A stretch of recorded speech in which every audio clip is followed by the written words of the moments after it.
My daughter reported her husband for fraud, and a week later, she mysteriously passed away.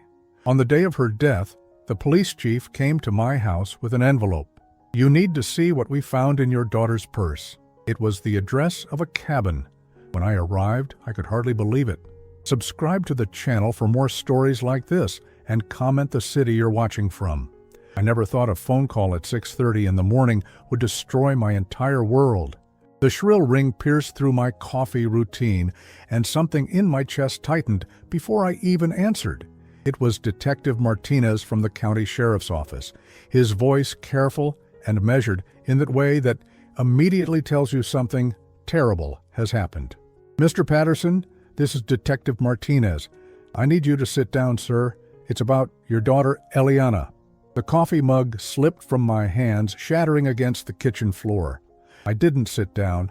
I couldn't move at all. The detective's words came at me like punches, each one landing harder than the last. Eliana was dead, found in her apartment. Natural causes, they suspected. Heart failure at 34 years old.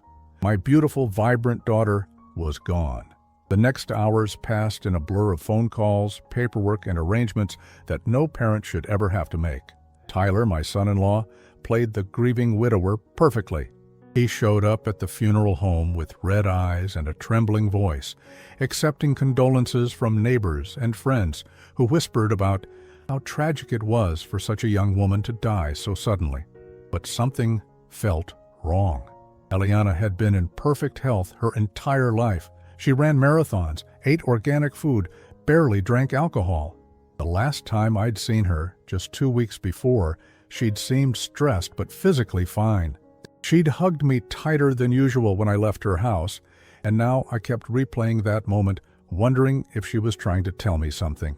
It was Tyler who mentioned the report to the police, almost casually, while we were selecting flowers for the service. "You know, John, Eliana had been really upset lately about some financial irregularities at my company. She'd been talking about going to the authorities, but I told her she was overreacting. Women, you know how they get emotional about these things." The way he said it made my skin crawl. Eliana had never been emotional or irrational about anything, especially money. She'd been an accountant before marrying Tyler, sharp as a razor with numbers. If she suspected financial irregularities, there probably were some. The detective confirmed it 3 days later. Eliana had indeed filed a report with the fraud department just 1 week before her death. She'd provided documentation suggesting Tyler's construction company was involved in questionable billing practices with several municipal contracts. Nothing had been proven yet, but the investigation was ongoing. "Did Tyler know about the report?" I asked Detective Martinez. "He claims he didn't, but..." The detective paused, studying my face. "Mr. Patterson, there's something else. We found an envelope in your daughter's purse that we think you should see." He handed me a manila envelope with my name written on it in Eliana's careful handwriting. Inside was a single piece of paper with an address I didn't recognize, somewhere about 40 miles outside town. Below the address, she'd written, "Dad, if something happens to me, please go here. Look for the blue metal box under the floorboards in the back bedroom. I love you." My hands started shaking. "Detective, what is this place?" We ran the address. "It's a small cabin, rented under your daughter's maiden name 6 months ago. We haven't been out there yet. Wanted to talk to you first?" I stared at the paper, Eliana's words blurring through my tears. If something happens to me, she'd known. Somehow she'd known she was in danger, and she'd prepared for it. "I need to go there," I told the detective. "Mr. Patterson, if this is evidence in an ongoing investigation..." "She's my daughter." My voice came out harder than I intended. "If she left something for me, I have a right to see it." Detective Martinez studied me for a long moment, then nodded. "I'll drive you out there myself, but anything we find becomes part of the official record." The drive to the cabin felt endless. Detective Martinez tried to make conversation, but I couldn't focus on anything except Eliana's note. Why had she rented a cabin under her maiden name? What was in the blue metal box, and why did she think something might happen to her?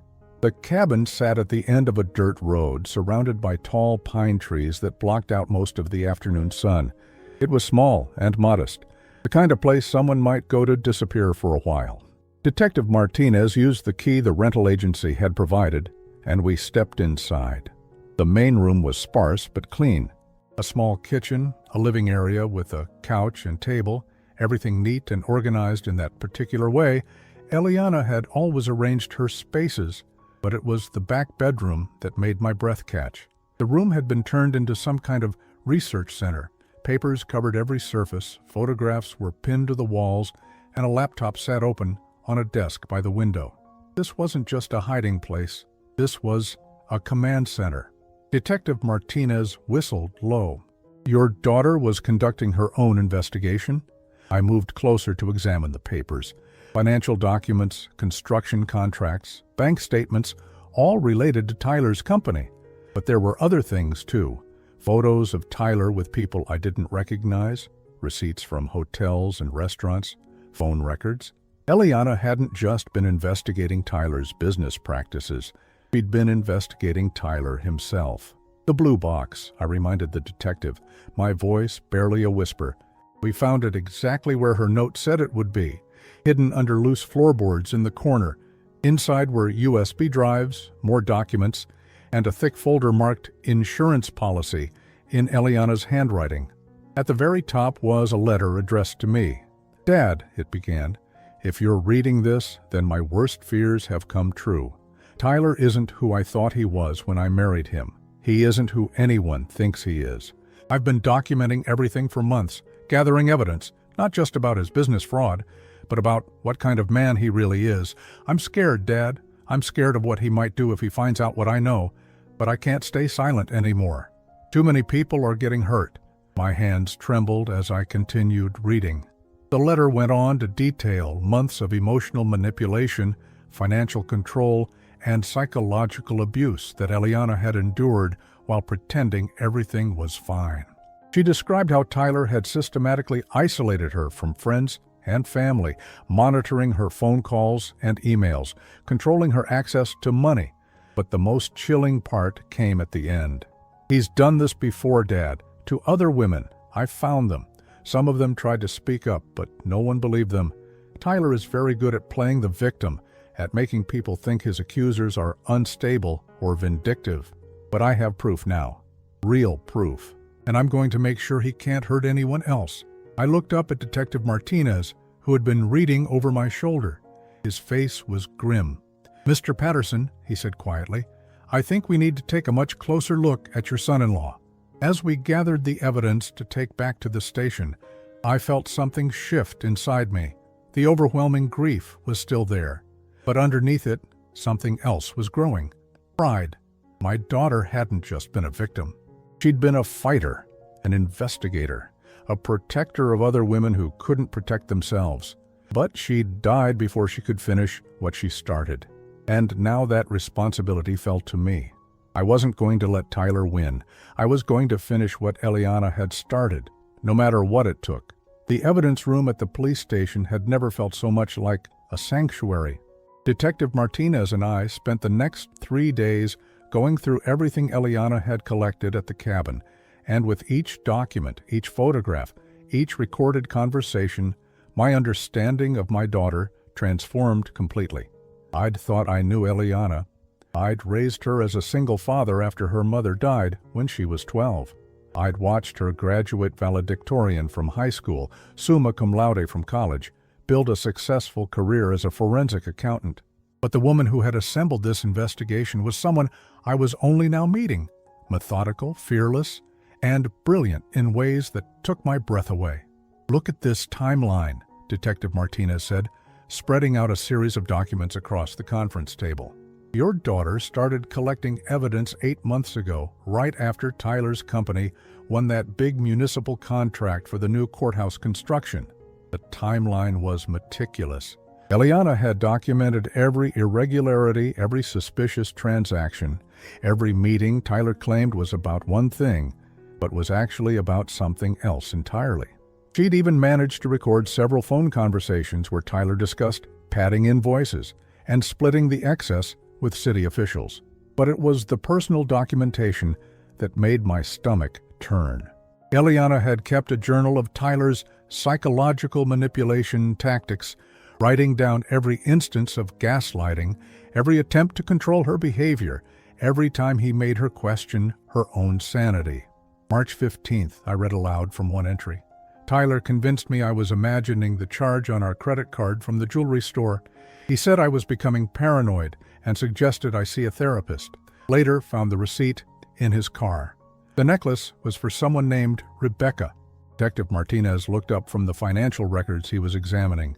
Rebecca Morrison, she's mentioned in several of these documents. Looks like your daughter discovered Tyler was having an affair. But she didn't just discover the affair, I said, flipping through more pages. She investigated Rebecca too. The folder marked Rebecca M. contained photographs, social media screenshots, and what appeared to be surveillance notes. Eliana had followed Tyler to restaurants, hotels, even Rebecca's apartment.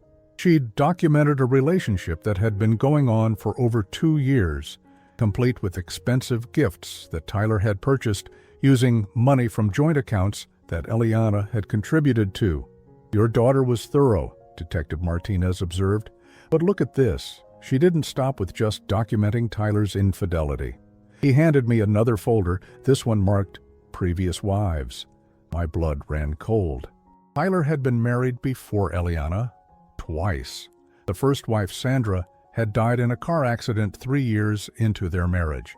The second wife, Michelle, had divorced him after 2 years, citing irreconcilable differences.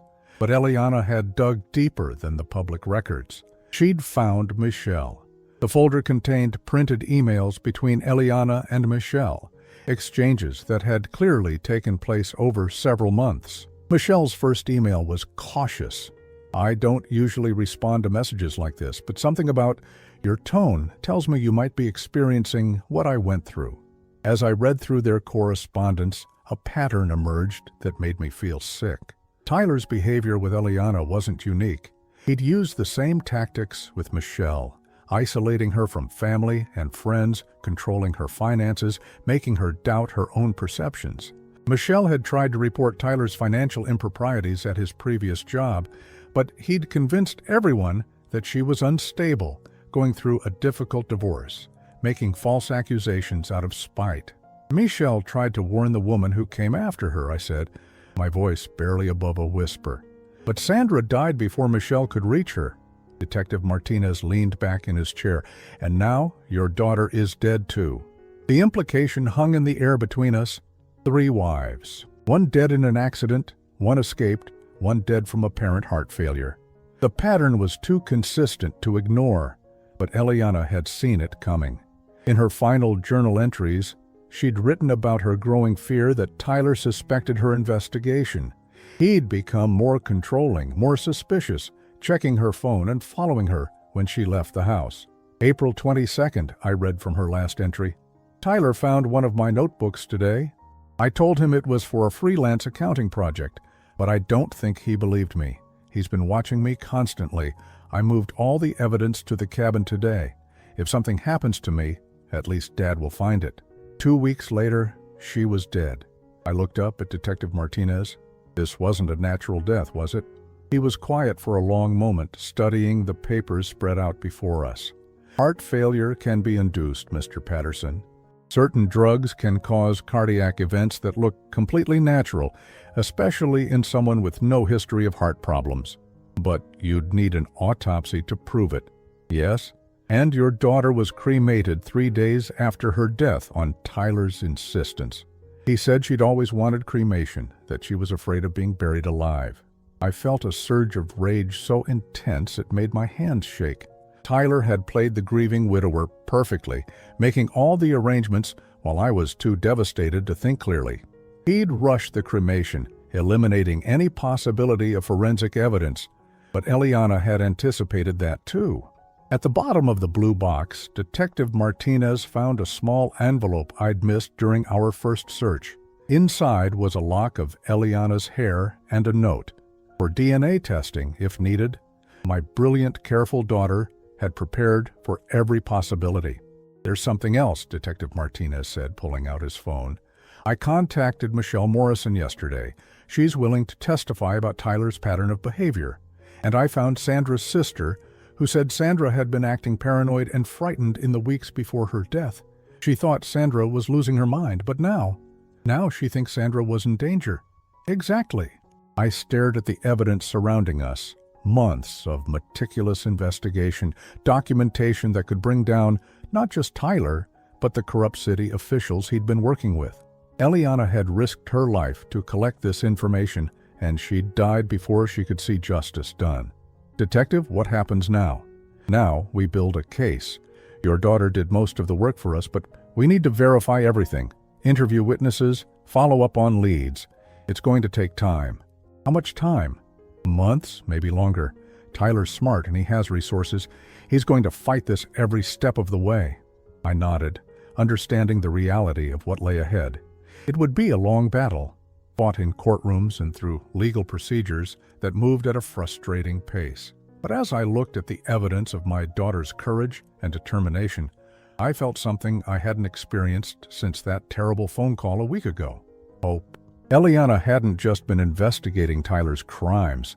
She'd been protecting future victims, women who didn't even know they were in danger yet. She'd died trying to stop a predator who had perfected his methods over years of practice. I picked up her photograph from the evidence table, her college graduation picture, where she was smiling with genuine joy and pride. She'd always been my little girl, even as an adult, but now I saw her as she really was. A hero who had sacrificed everything to protect others. Detective, I said, my voice steady for the first time in days. I want to help with this investigation. Whatever you need, whatever it takes. Eliana started this fight, and I'm going to finish it. As we packed up the evidence to be processed officially, I made a silent promise to my daughter. Tyler might have silenced her voice, but her work would speak for itself, and I would make sure the whole world heard what she'd been trying to say. 2 weeks after discovering the cabin, Detective Martinez called me with news that changed everything. The forensics team had found something we'd missed during our initial search, a hidden compartment in Eliana's desk at the cabin, concealed so cleverly that it had taken their experts this long to locate it. Mr. Patterson, you need to see this, he said over the phone. Your daughter was even more prepared than we thought. I met him at the cabin that afternoon, my heart pounding as we walked back into what I'd come to think of as Eliana's secret headquarters. The forensics team had carefully removed a false bottom from the desk drawer, revealing a space just large enough to hold a waterproof container. Inside that container was a USB drive labeled Final Insurance and a thick notebook bound with rubber bands. But it was the letter on top that made my hands tremble as I opened it. Dad, it began, if you're reading this, then phase 1 of my plan worked. You found the cabin, you found the evidence, and hopefully Detective Martinez is taking Tyler seriously now. But what you found before was just the foundation. This is the real plan. I looked up at Detective Martinez, who was watching my face carefully. She planned this whole thing? Keep reading, he said softly. The letter continued. I know you're probably thinking I was just collecting evidence randomly, hoping someone would eventually listen. But, Dad, I've been planning Tyler's downfall for 8 months. Every piece of evidence, every photograph, every recorded conversation was gathered with a specific legal strategy in mind. I studied cases like this. I know how men like Tyler escape justice, and I've been working to close every possible loophole. My brilliant daughter. Even facing mortal danger, she'd been thinking 3 steps ahead. The notebook contained what could only be described as a prosecution handbook. Eliana had organized the evidence not just chronologically, but by legal relevance. She'd identified which documents would be admissible in court, which witnesses would be most credible, even which judges in our county had a track record of taking domestic abuse cases seriously. Look at this, Detective Martinez said, pointing to a detailed timeline. She documented Tyler's escalating control tactics week by week, noting specific behaviors that match established patterns of psychological abuse. This isn't just evidence, it's a psychological profile. But the most shocking discovery was Eliana's documentation of Tyler's previous relationships. She hadn't just found Michelle and learned about Sandra. She'd uncovered evidence of at least 4 other women Tyler had dated or been involved with over the past 15 years, women who had experienced similar patterns of manipulation and control. She contacted all of them, I said, reading through printed emails and phone logs. Eliana built a network of Tyler's former victims. The women had shared their stories with Eliana, detailing Tyler's methods, how he selected financially independent women, how he gradually isolated them from support systems, how he used their own success against them by making them feel guilty for having more resources than his humble background provided. One email from a woman named Janet particularly caught my attention. "Eliana, thank you for believing me. When I tried to tell people about Tyler's behavior during our relationship, everyone said I was overreacting. He was so charming, so helpful with my elderly parents, so understanding about my demanding career. No one saw how he slowly took over every aspect of my life. By the time I realized what was happening, I'd already signed over power of attorney to him for my mother's care. It took me 2 years and $15,000 in legal fees to get my life back." Nene Eliana had responded, "Janet, your story is almost identical to what he's doing to me now, but this time we're going to stop him before he can move on to the next woman." She was building a case for pattern behavior, Detective Martinez observed. "This shows premeditation, systematic targeting of victims. This is gold for prosecution." But the USB drive contained something even more valuable: video recordings. Eliana had somehow managed to secretly record Tyler during several of his manipulative episodes. In one video, filmed from what appeared to be a hidden camera in their living room, Tyler calmly explained to Eliana why she needed to quit her part-time consulting work. "You're not thinking clearly about this, honey." Tyler's voice was patient, almost condescending. "I make enough money to support us both. Your little accounting jobs are just stressing you out unnecessarily. Look how anxious you've been lately. Maybe it's time to focus on starting a family instead."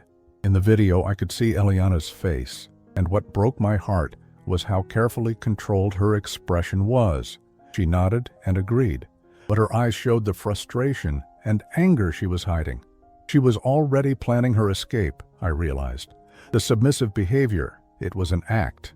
"Keep watching," Detective Martinez said. The next video was from a month later.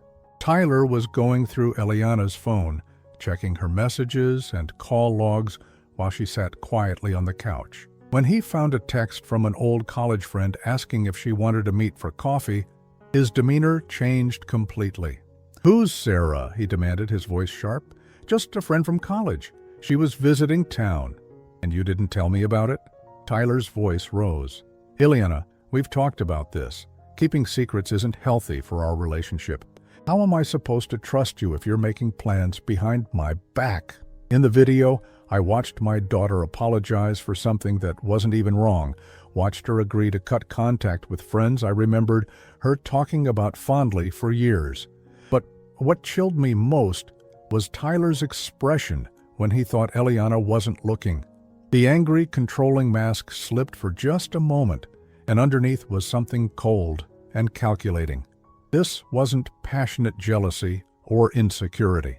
This was deliberate manipulation by someone who knew exactly what he was doing. She recorded dozens of these incidents, Detective Martinez said. Each one shows escalating control and psychological abuse.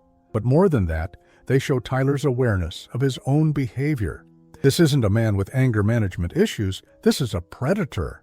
The final video was the most disturbing. Filmed just 3 weeks before Eliana's death, it showed Tyler confronting her about irregularities in their bank account. "The balance is off by $1,200, he said, his voice deadly calm. "Where's the money, Eliana? I told you I paid the insurance premium early this month. I checked. The insurance payment was only $800. So where's the other $400? I watched my daughter's face in the video. Saw the moment she realized Tyler had been monitoring their accounts more closely than she'd thought.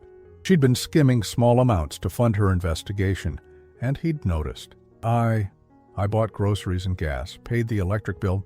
Show me the receipts. The video ended there, but the implications were clear.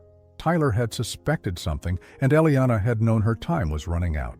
At the bottom of the notebook was a detailed plan for what Eliana called Phase 2, the systematic presentation of evidence to law enforcement, coordinated with testimony from Tyler's previous victims. She'd even researched which media outlets would be most likely to cover the story if the legal system failed. She thought of everything, I said, my voice filled with admiration and heartbreak. Not everything, Detective Martinez said quietly. She didn't plan for dying before she could execute this. But as I read through more of Eliana's notes, I realized she had considered that possibility too. On the last page of the notebook, she'd written, "If something happens to me before I can complete this investigation, I trust Dad to see it through. He raised me to believe that justice matters more than safety, that protecting others is worth any personal risk. I know he'll understand what needs to be done." I closed the notebook, feeling the weight of my daughter's trust and expectation. Eliana had been fighting a war against a predator who had perfected his methods over years of practice. She'd died trying to protect women she'd never even met, future victims who had no idea they were in danger. "Detective," I said, my voice steady with newfound resolve, "my daughter did more than just collect evidence. She handed us a roadmap for taking Tyler down completely. Every detail, every legal strategy, every witness we need to contact, it's all here. And we're going to follow that roadmap exactly," he replied. "Your daughter was brilliant, Mr. Patterson. She may not have lived to see Tyler prosecuted, but she made sure we'd have everything we need to finish what she started." As we prepared to leave the cabin for what would likely be the last time, I felt something shift inside me. The overwhelming grief was still there, but it was joined by something else. A fierce pride in the woman my daughter had become, and an unshakable determination to honor her sacrifice by ensuring Tyler never hurt anyone again. 3 weeks after finding Eliana's complete investigation, Detective Martinez and I had reached a point where we needed to confront Tyler directly. The evidence was overwhelming, but we needed his reaction on record. More importantly, I needed to look into the eyes of the man who had destroyed my daughter and let him know that his carefully constructed facade was crumbling. The plan was simple. Detective Martinez would arrange an official interview under the guise of tying up loose ends in Eliana's death investigation.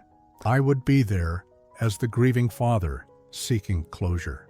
Tyler, confident in his performance as the devastated widower, would likely agree to the meeting without legal representation. We were right.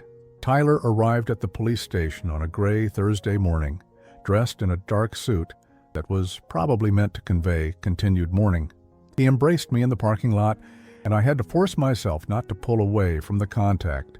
"John, how are you holding up?" he asked, his voice full of practiced concern. "I know this is hard for both of us." "Some days are better than others," I replied, studying his face. Up close, I could see what Eliana had documented in her videos, the slight coldness behind his eyes that never quite matched his sympathetic expressions. In the interview room, Detective Martinez started with routine questions about Eliana's final weeks. Tyler played his part perfectly, describing a loving wife who had been stressed about some work issues but otherwise seemed fine. "She'd been having trouble sleeping," Tyler said, his voice breaking slightly. "I kept telling her to see a doctor, but you know how Eliana was about medical appointments. She always thought she could handle everything herself." I watched him carefully as he spoke. Every gesture seemed calculated, every emotion perfectly timed. This wasn't grief. This was a performance by someone who had been practicing for weeks. "Tyler," Detective Martinez said casually, "we found some interesting documents at the cabin Eliana had been renting. Were you aware she had rented a place outside town?" For just a split second, Tyler's composure slipped. His eyes darted to me, then back to the detective, and I saw genuine surprise cross his face before he controlled it. "A cabin? No, Why would Eliana rent a cabin?" "That's what we're trying to figure out. She'd been going there regularly for about 8 months, had some kind of office set up."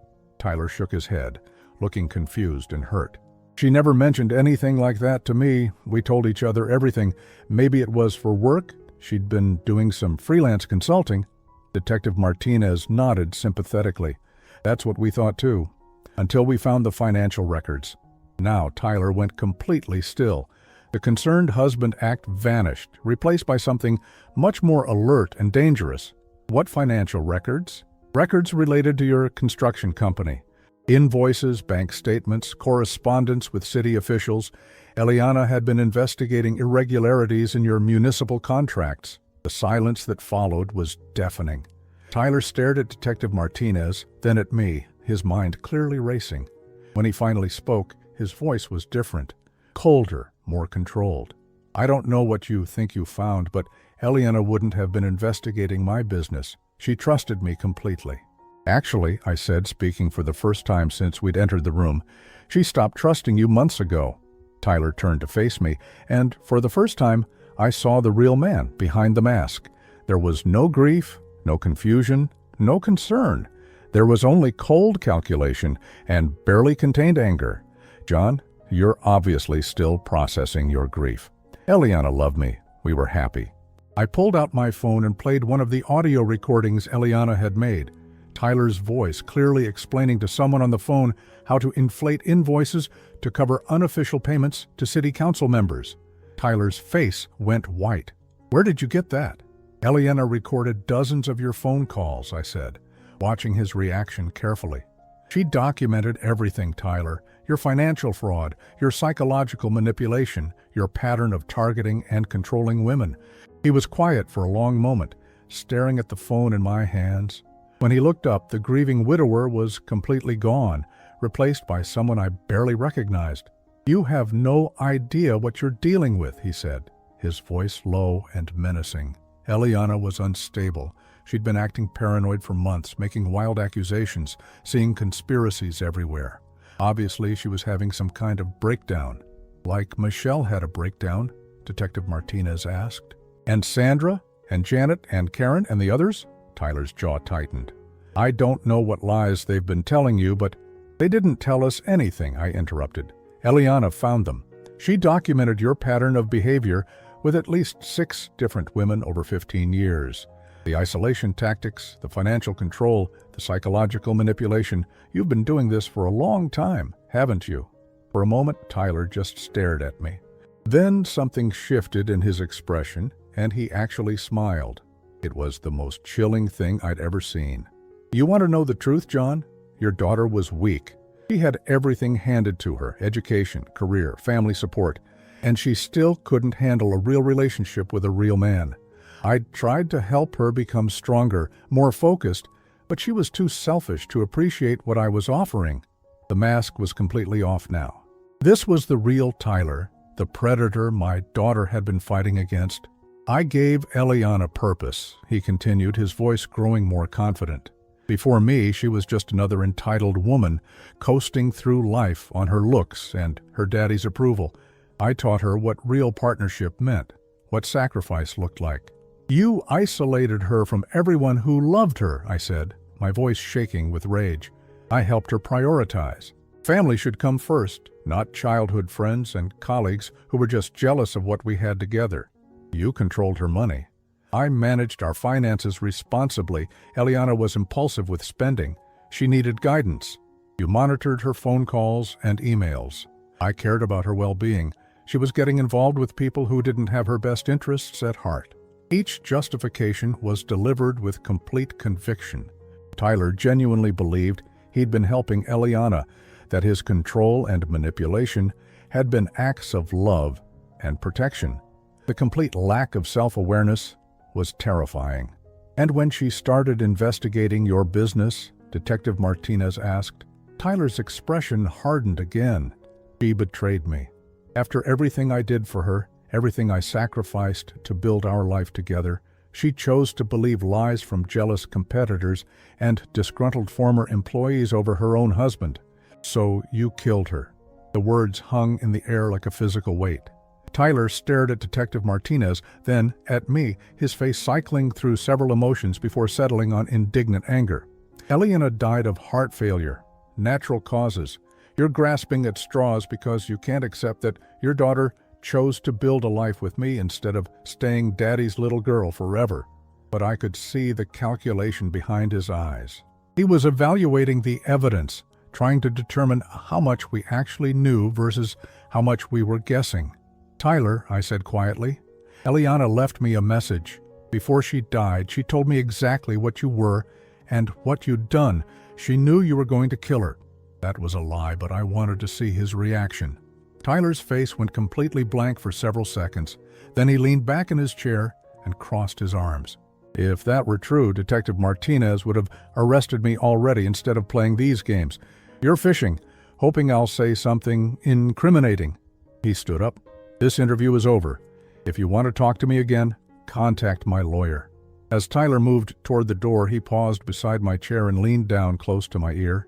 Your daughter made her choice, John, he whispered, his voice so low only I could hear it. She chose to betray her family. Whatever happened to her after that, she brought on herself. Then he straightened up, put his grieving widower mask back on, and walked out of the room. I sat there for several minutes after he left, my hands shaking with rage and disgust. Detective Martinez was writing notes, his expression grim. Well, he said finally, that was illuminating. He's not even sorry, I said, my voice hollow. He genuinely believes he was justified in everything he did to her. Men like Tyler always do. They rewrite history to make themselves the victim, no matter what they've done. Detective Martinez looked up from his notes. But he gave us something useful. Did you catch how he knew specific details about the evidence before we mentioned them? He's been in that cabin, John. He found Eliana's investigation before she died.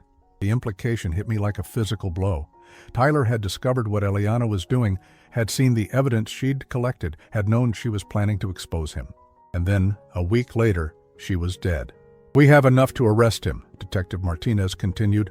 The financial fraud evidence alone is solid, but proving he caused Eliana's death, that's going to be harder without physical evidence.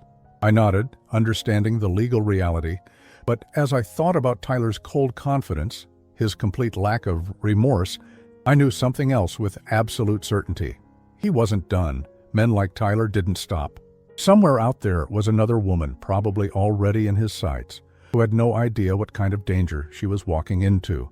Eliana had died trying to stop him. Now it was my turn to finish what she'd started. The call from Dr. Sarah Chen came on a Tuesday morning, 6 weeks after our confrontation with Tyler. She was a forensic pathologist at the state medical examiner's office, and her voice carried the careful precision of someone delivering information that would change everything. Mr. Patterson, I've been reviewing your daughter's case files at Detective Martinez's request. There are some things about her death that I believe you should know. I met Dr. Chen at her office that afternoon, along with Detective Martinez and the district attorney, Linda Walsh, who had been assigned to prosecute Tyler's financial fraud case. Dr. Chen spread several files across the conference table, including photographs and lab reports that I forced myself to look at despite the pain. Your daughter's death was officially ruled as sudden cardiac death due to stress-induced cardiomyopathy, Dr. Chen began. Essentially, extreme emotional stress caused her heart to fail, but there are several factors that make this case unusual. She pointed to a timeline she'd constructed. Eliana had no previous history of heart problems. She was physically fit, didn't smoke, rarely drank alcohol. For someone her age and health status to die of stress-induced heart failure requires extraordinary circumstances. What kind of circumstances, I asked, though I was afraid I already knew the answer. Prolonged, severe psychological trauma, the kind that comes from systematic emotional abuse, threats, and fear. Dr. Chen's voice was gentle, but clinical. Mr. Patterson, your daughter was essentially scared to death. The district attorney leaned forward. Doctor, can you establish a causal relationship between Tyler's behavior and Eliana's death? Based on the evidence Detective Martinez provided, the recordings, the documented pattern of escalating control and intimidation, and the timeline of events, I believe Tyler's psychological abuse directly contributed to the conditions that caused Eliana's heart failure. But can you prove it in court? Dr. Chen hesitated. It would be difficult without physical evidence. However, there's something else you should know. She pulled out another file.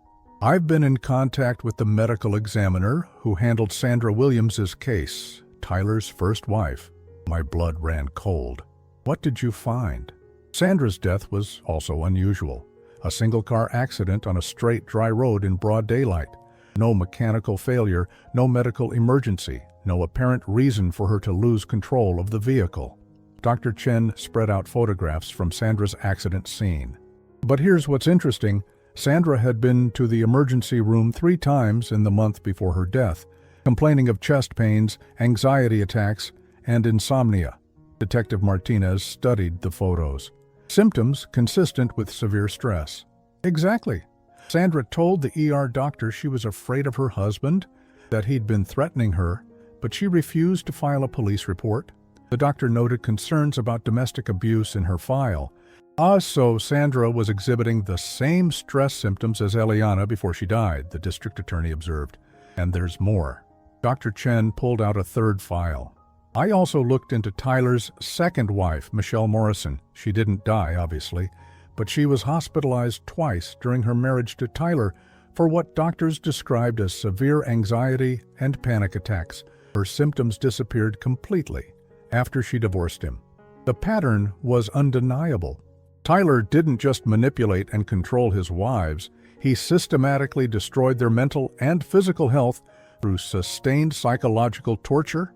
Doctor, I said, my voice barely steady, in your professional opinion, did Tyler kill my daughter? Dr. Chen was quiet for a long moment, choosing her words carefully.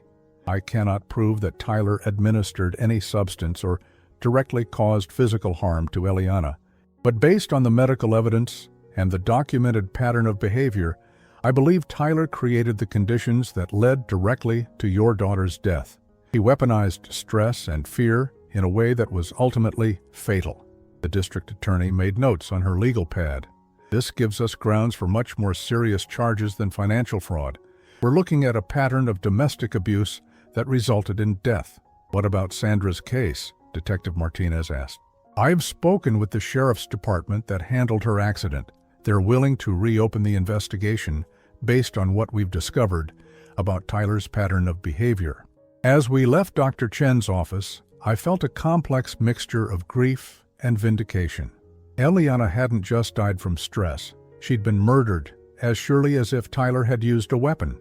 The only difference was that his weapon of choice was psychological torture, and he'd perfected his technique over years of practice. But knowing the truth and proving it in court were 2 different things. Tyler was smart, manipulative, and had considerable resources. Even with all of Eliana's evidence, building a case that would hold up against a skilled defense attorney would be challenging. That's when Detective Martinez told me about Rebecca. Remember the woman Eliana discovered Tyler was having an affair with? Rebecca Morrison, he said, as we walked to our cars. I tracked her down yesterday.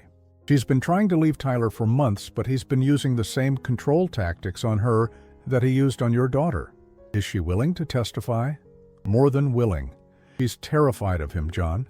Apparently, Tyler told her about Eliana's unstable behavior in the weeks before her death, how Eliana had become paranoid and delusional. Rebecca is starting to realize that everything Tyler told her about his dead wife was actually a description of what he was doing to Eliana. The next day, I met Rebecca at a coffee shop downtown. She was younger than Eliana, maybe 28, with the kind of nervous energy that comes from constant vigilance. Her hand shook as she held her coffee cup, and she kept glancing toward the windows as if expecting Tyler to appear. Mr. Patterson, I'm so sorry about Eliana, she said, her voice barely above a whisper. I had no idea. Tyler told me she'd been having mental health issues, that their marriage had been troubled for months. What exactly did he tell you?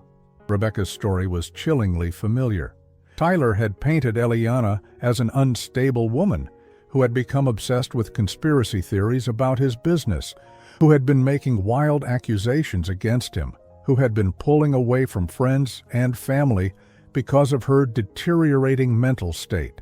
He said he'd tried to get her help, but she refused therapy. He made it sound like he was the devoted husband trying to save a woman who was having a breakdown. Rebecca's voice cracked. I believed him completely. I thought I was helping him heal from a tragic marriage. When did you start to suspect otherwise? Last week, when Detective Martinez contacted me, he asked specific questions about Tyler's behavior, and I realized everything Tyler had told me about Eliana, he was actually doing to me. Rebecca described the same pattern of control that Tyler had used on all his victims.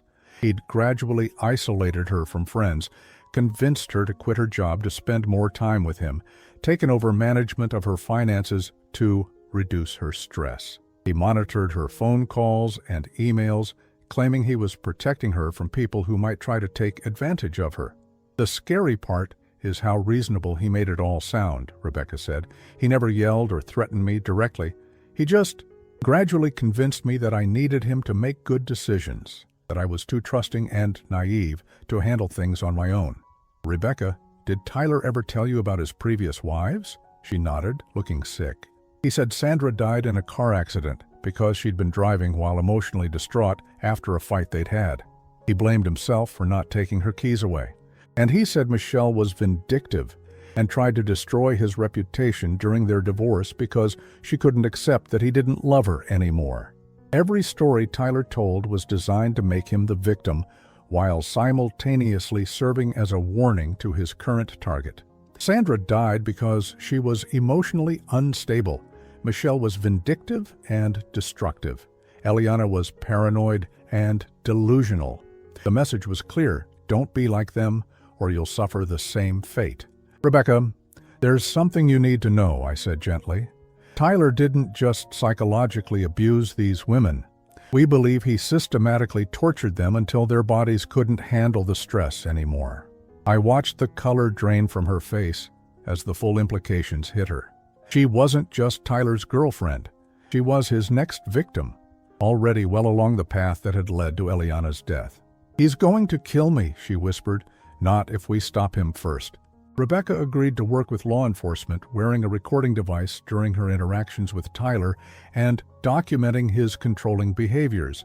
But more importantly, she provided us with something we hadn't had before: a living witness to Tyler's methods, someone who could testify about his pattern of psychological manipulation from personal experience. As I drove home that evening, I thought about the three women whose lives Tyler had destroyed. Sandra, dead in a suspicious accident. Michelle escaped but traumatized. Eliana, killed by systematic psychological torture. And Rebecca, who might have been his next victim if Eliana's investigation hadn't exposed him. My daughter had died trying to break Tyler's cycle of abuse. She documented his crimes, identified his previous victims, and created a roadmap for stopping him.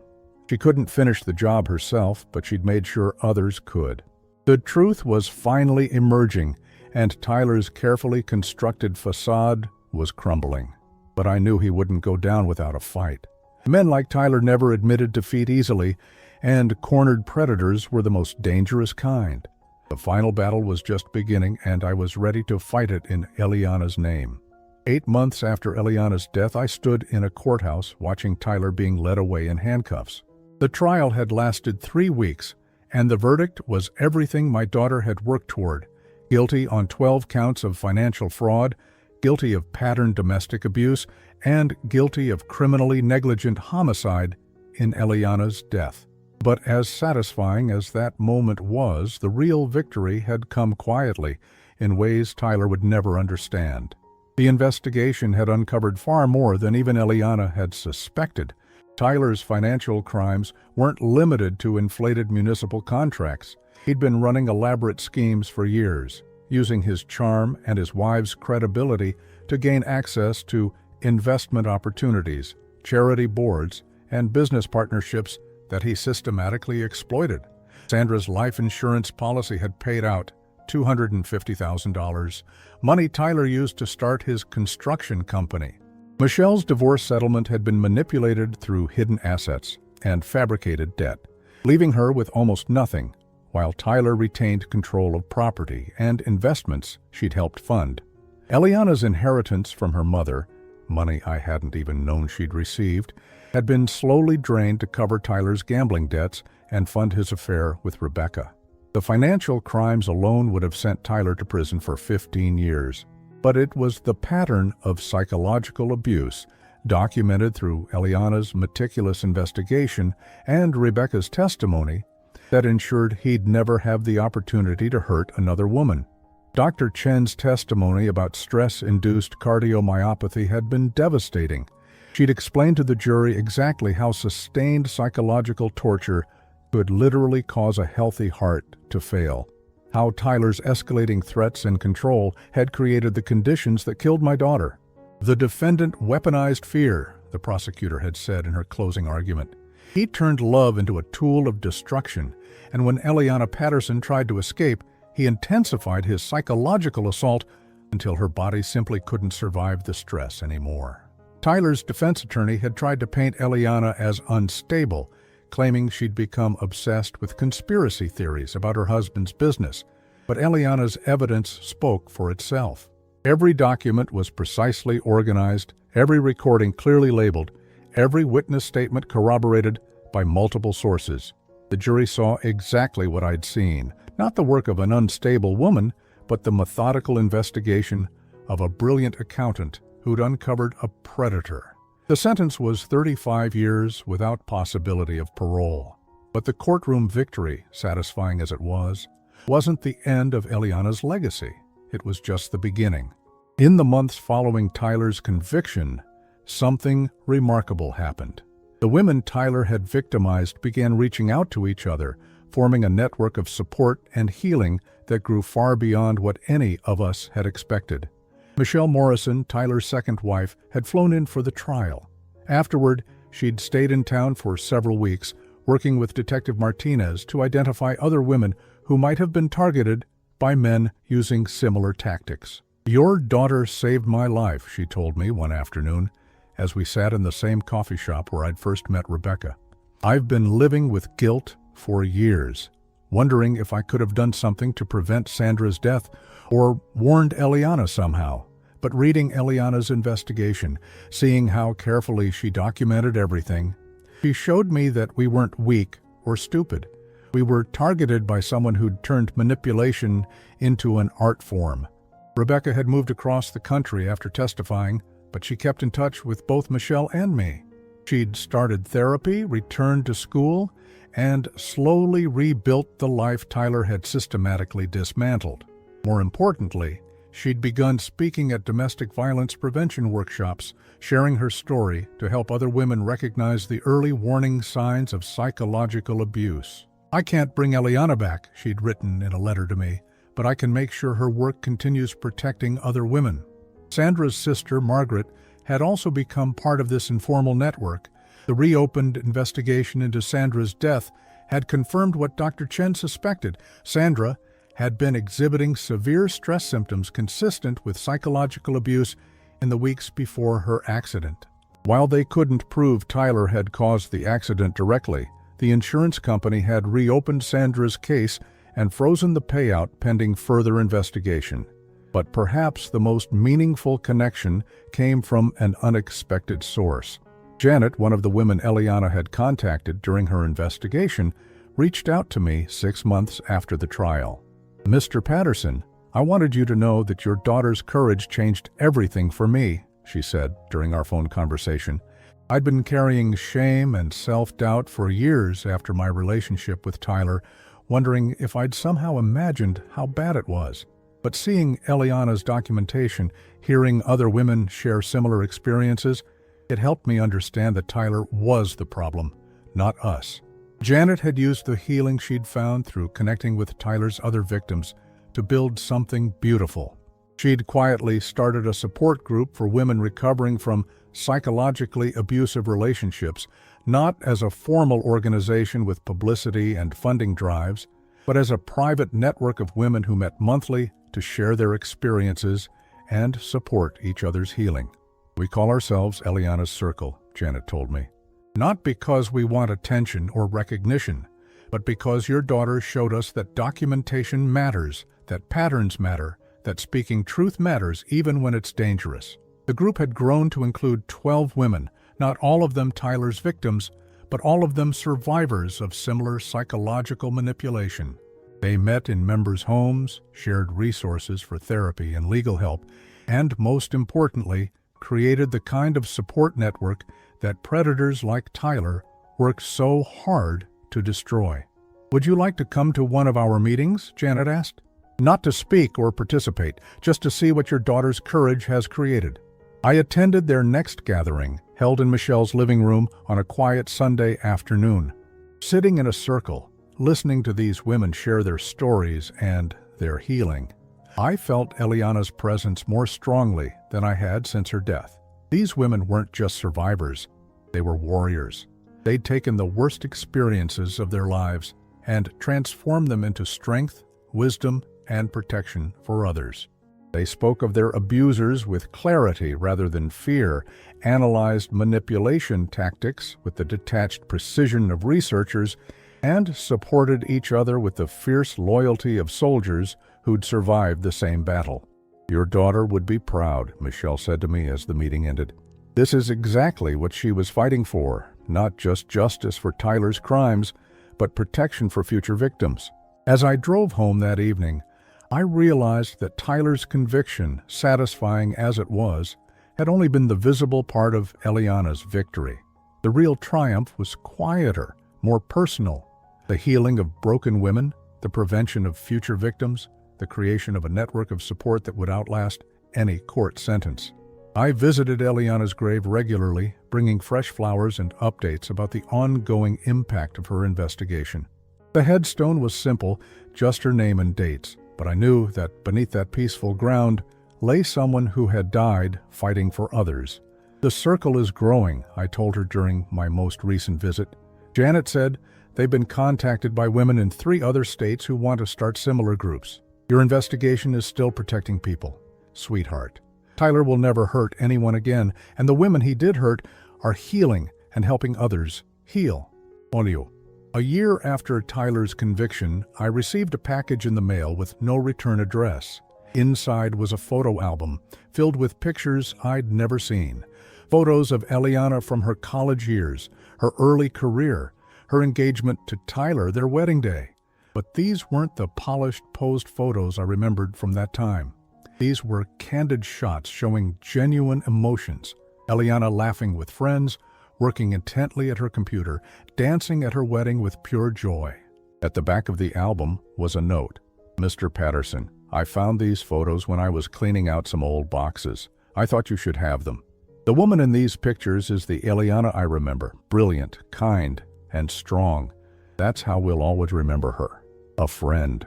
Looking through those photos, I saw my daughter as she'd really been. Not Tyler's victim, but a woman who had chosen to fight back against impossible odds. She'd died too young. But she died as a hero, protecting women she'd never met from a predator who would have continued destroying lives indefinitely.